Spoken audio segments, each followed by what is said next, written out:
இது எப்படினாங்க ஐயா, நிதிஷ்குமார் டிரைவர், இவங்க எல்லாம் வண்டியில ஏறி உட்கார்ந்துக்கிட்டாங்க அந்த பஸ்ல.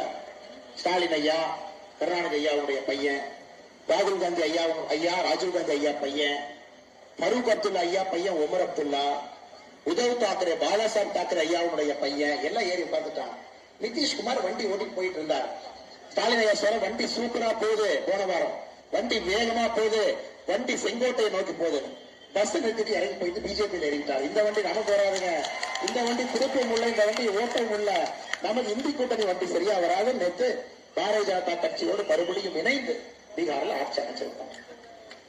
வங்காளத்துல மம்தா பானர்ஜி சொல்லிட்டாங்க, இந்த வண்டி ஸ்பேர் பார்ட்ஸே சரியில்லை, காங்கிரஸ்கார கூட்டணிக்கே வந்துடாத ஓடி போயிடும். ஐயா பஞ்சாப்ல அதே பிரச்சனை, ஆம் ஆத்மி கட்சி காங்கிரஸுக்கு சீட்டு தர மாட்டேன். இந்த இந்தி கூட்டணி எப்படின்னாங்க ஐயா, 4 ஸ்பேர் பார்ட்ஸ் சேர்த்து ஒரு பஸ்